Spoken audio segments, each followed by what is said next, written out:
We are off and running on a Tuesday.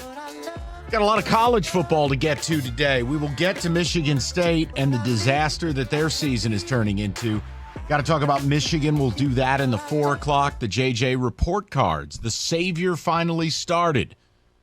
See what everybody took out of it. But I want to put a capper on a Lions thing to begin today, Rico. And Jared Goff was a guest on the Midday Show. And we talked about this yesterday. In his postgame, you and I both didn't like the comment he made regarding, man, I wish I would have spoken up. I guarantee you Coach would have let us go for it had I spoken up. And he didn't.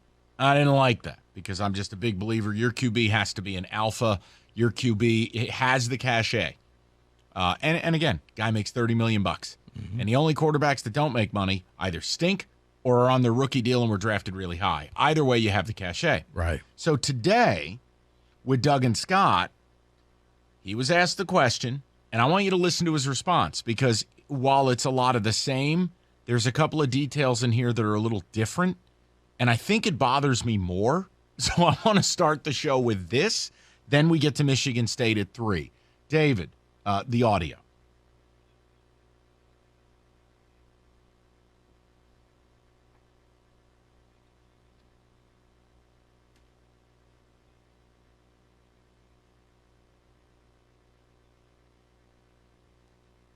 Wait. One more time, David.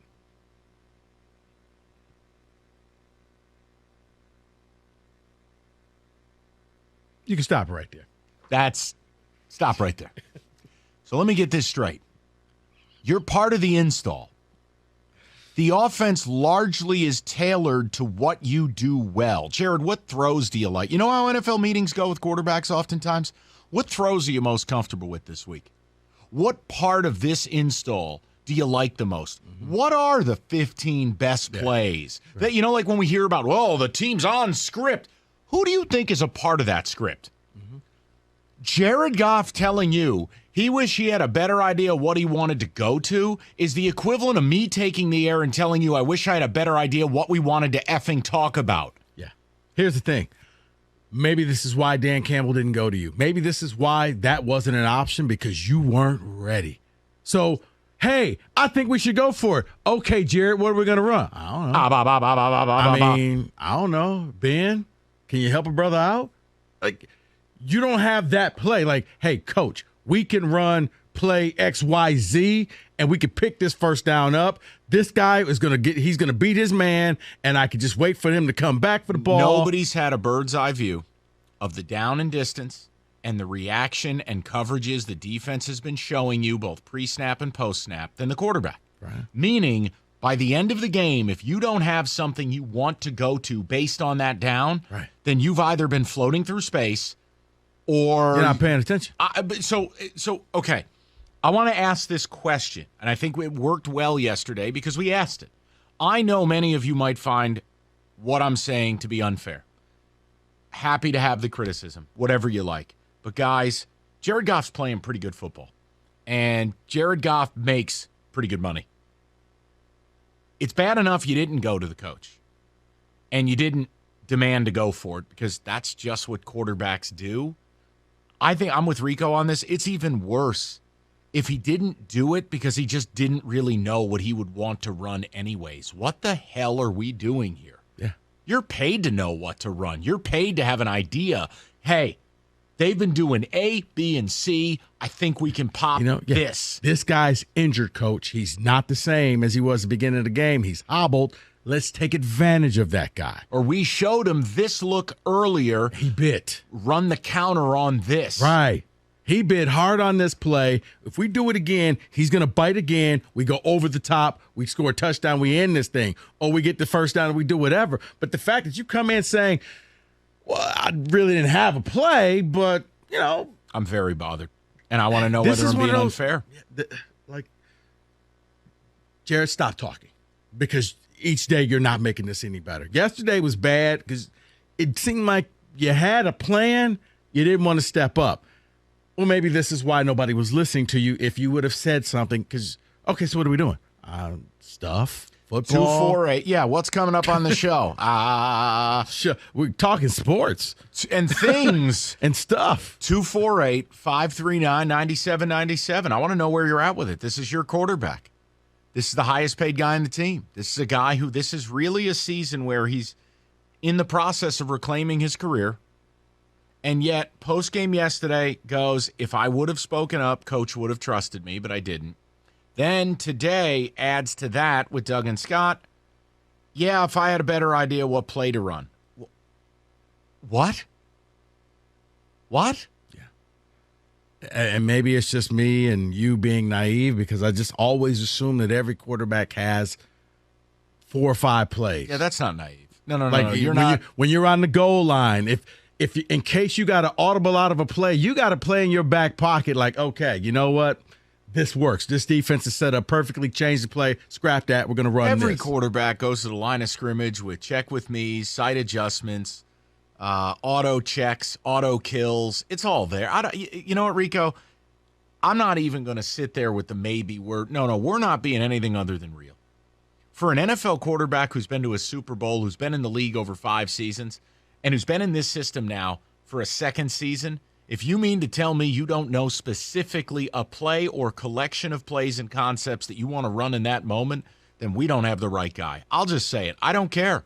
Jared Goff is going to ask this organization for $200 million. And you know what I don't want to hear after the postgame? I wish I would have spoke up, but I didn't. And if I did speak up, I just wish I had a better idea what play I wanted to go to. God. What effing planet?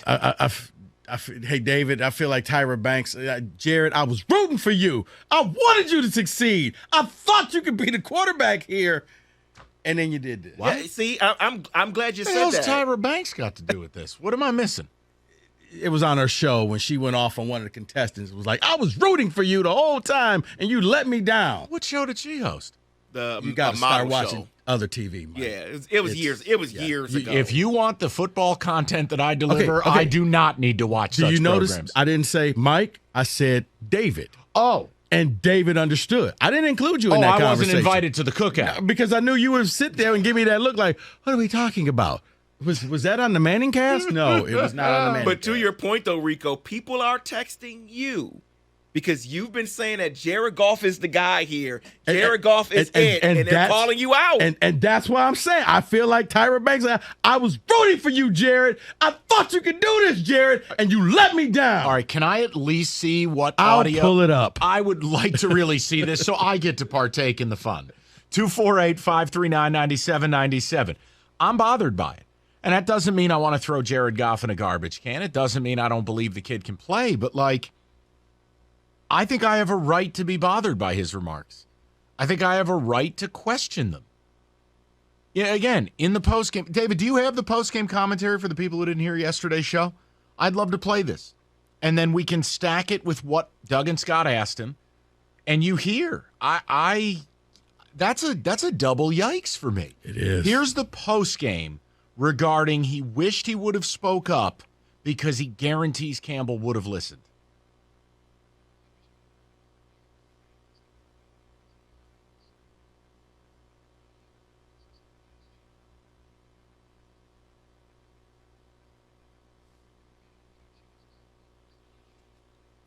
And then today with Doug and Scott, okay, he we know you regretted it. You wish you would have spoken up because the coach would have allowed you to do it. But he added this wrinkle.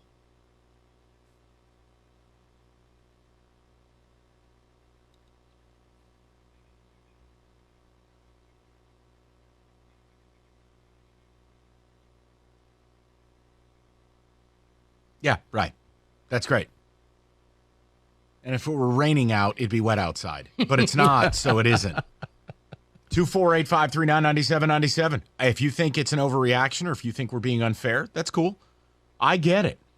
But I have a very specific idea of what I need my quarterback to be in the National Football League, and I wish TJ were here because TJ would tell you the same thing. There is not a player alive who wants their quarterback to not be decisive, to not make that demand to keep the offense on the field. That's just some information I don't think I would share. I don't think I would be freely saying I didn't have a clue if they would have said, hey, Jared, right here, right now, what's your play? Stuff, touchdown play. And late in the game, you still, even if ASB is a decoy, even if Swift is a decoy, you still have Hawkinson, you still have Chark, you still have Josh Reynolds, who you clearly have a connection with, and Josh Reynolds is upgraded in this offense. I don't want to hear about, well, what about the personnel group? Listen, if he brings a play to Campbell and Campbell goes, we ain't running that because we don't have the chess pieces, that's different. For him to say he wished he would have spoke up because he knows he could have stayed on the field. And then I just wish I had a better idea what the hell I would have asked Coach to run. I'm bothered by that, considering you're going to be in a position to have to pay this guy a minimum of $40 million a year on a renegotiated contract extension if this all works out. I'm bothered by that. Straight up. I'm sorry. I'm sorry that I am not sorry. That's not what I want to hear from my QB. As you should, because this is the leader of the team. This tells me he just wasn't ready for the moment. The moment came. He's been to a Super Bowl. But you would expect that. That's why I can't believe he admitted this. It's crazy. But we thank him for it. But here's the thing, though. You say he went to a Super Bowl, but what was the jury saying about him? Remember, the story was McVay was giving him the plays up until he couldn't speak to him anymore in his helmet. So does Goff really know here? Does he? And I know Rico thinks he's a fraud. I happen to think he's very good. McVay is an elite play designer who spoon feeds the quarterback. What the Rams do is not complex. The Rams do very few things, but what they do well, and they do it with elite sequencing. So it's like, I don't know, man. Let's talk about it. And again, if the will of the people is you're being unfair, Jared Goff for president, so be it. But I think we have a right to at least talk about it. 248-539-9797. We will get to the college football at 3, touchdown Minnesota. We will get to J.J. McCarthy's debut for real at 4. Lots to do today, 97.1.